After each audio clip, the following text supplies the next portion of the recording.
Hi, this is the Beekman Milk Primer SPF 35 Daily Sunscreen and Makeup Primer. And really quick, I just want to say, purchase all these products with my own money. I'll never waste your time with sponsors or videos, so if you want to help support the channel, check out nobsbeauty.com, check my Patreon community, or click on the link below. Okay, so I picked this one up a while ago, but finally thought springtime's here, everyone's looking for a good sunscreen, so I thought I'd finally get a chance to review it. So, they say Beekman, what is the whole 1802 thing? Anyway, I don't know, whatever. Beekman 1802's Milk Primer is a weightless, totally invisible, and fragrance-free sunscreen with SPF 35, formulated with natural minerals, zinc oxide. This 2-in-1 sunscreen and makeup primer acts like a physical shield against harmful UV rays, protects skin from blue light, and is pregnancy safe. So, there we go. Okay, my first criteria is packaging. No issues with the packaging. It's kind of cute. It's recyclable. And hey, it even says the expiration date on it. I'm just so annoyed with some of these like K-Beauty products where they never put the expiration date, but it's like some batch code that you have to find somewhere to plug it in, and then half the time it's not even correct anyway. But that's aside, I'm a little cranky about that from some other product I was looking at. Anyway, okay, in terms of denatured drying types of alcohol, it does not contain any of those.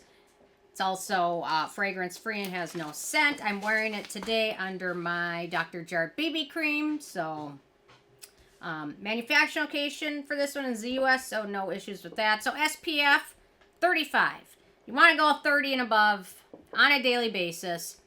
35 is decent for like a day-to-day sunscreen if I'm going to be out all day. It's very sunny out. I'm sweating. I'm at the boat, on the boat.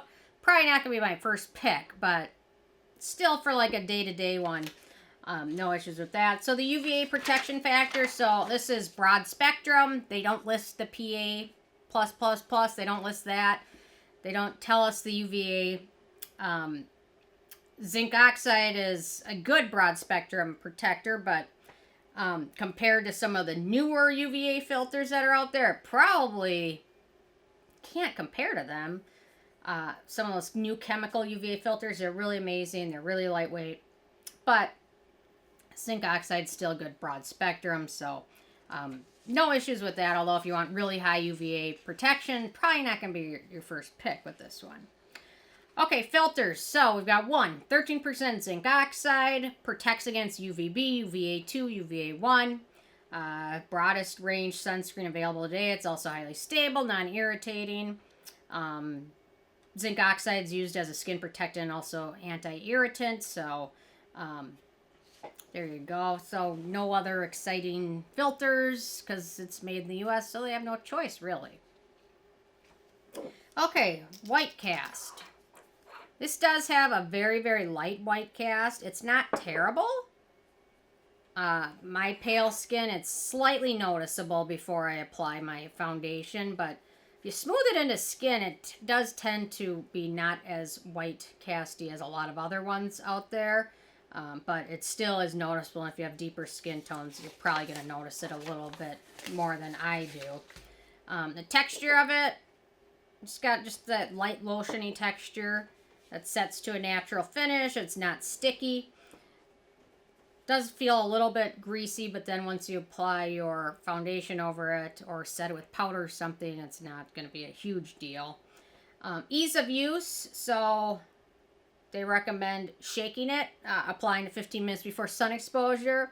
Use it alone or as the final step of your skincare routine before you apply your makeup. If you're going to be swimming or sweating, use a water-resistant sunscreen. This one is not the most enjoyable to reapply, especially over powder or makeup, so it's really like the one and done, like you're going to use it in the morning, and the texture of it just doesn't make it good for reapplication later on during the day. Let's see, okay, so beneficial ingredients of this one. So we've got goat milk, which is skin conditioning ingredient. We've got that colostrum, which I've never seen in any other product until this is the second time, my second Beekman product. It's a skin conditioning ingredient, naturally occurring substance. It's a fluid secreted by mammary glands after the birth of an animal. I'm guessing from goats they get it. Don't really know how they go about that, but that's okay because I don't want to know. Maybe. Probably not. Well,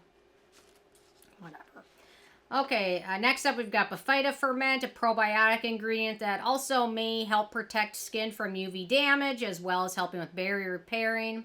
We've got Lactose, which is a moisturizing ingredient. We've got milk protein, skin conditioning ingredient. We've got Aloe, skin soothing, hydrating, and calming. We've got safflower oleosomes, which are micro-sized particles that store emollient plant oils. They're carry safflower seed oil and vitamin E. According to the manufacturer, oleosomes work both as natural emulsifiers as well as time-release delivery systems. Oleosomes on skin do not collapse at once, but slowly, and they deliver the stored emollient plant oil and vitamin E over an extended period of time. We've got chamomile, a good skin soothing and antioxidant ingredient. We've got coconut fruit extract, hydrating ingredient. We've got cucumber extract, soothing and hydrating ingredient. We've got comfrey extract, skin conditioning ingredient. We've got honey, which is skin soothing, calming, hydrating, antimicrobial. We've got blue thistle, which is an algae that has skin firming benefits. We've got shea butter esters, which is an emollient. We've got hydrolyzed milk protein, skin conditioning ingredient. We've got wheat protein, film forming ingredient. Also, according to their manufacturer of the wheat protein, it may boost SPF filters. And then finally, we've got vitamin E, which is an antioxidant and emollient. Okay, so there we go with that. In terms of acneogenic ingredients in this one, we've got two. We've got cetearyl alcohol and vitamin E. In terms of animal testing, this is cruelty-free. It's obviously not vegan because they use a lot of animal products.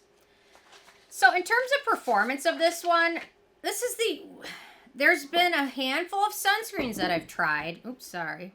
There's been a handful of sunscreens I've tried where not only do they make my skin feel greasy, at the same time they make my skin feel dry. If that makes any sense, it is both greasy as well as drying. So I'm a little torn on it. I found it was a better winter sunscreen, mainly because the SPF is a little bit lower than I like to go, especially since I use a lot of actives and have hyperpigmentation. So I didn't love it. I didn't hate it, but it's just one of those ones where it's greasy and it's dry. And unless you've experienced it, you probably are like, huh, that makes no sense. But once you experience it, you will know it. Okay, so I got the mini size, the full size 1 ounce, 30 milliliters, and it retails for $25. So it's pretty darn affordable. I mean, it's not like dirt cheap, but it's still pretty affordable. Then, so with a 15 being a perfect score, I give this one a 12. I'll certainly finish it. I wouldn't repurchase it, but I do want to say a lot of reviews really love this stuff. So, that says something. Just because it didn't speak to me, a lot of people really like it. So, there we go. Anyway, if you're one of those people that loved it or not, leave a comment. Love hearing from you guys. And stay tuned for more tomorrow. Thank you so much. Bye, guys.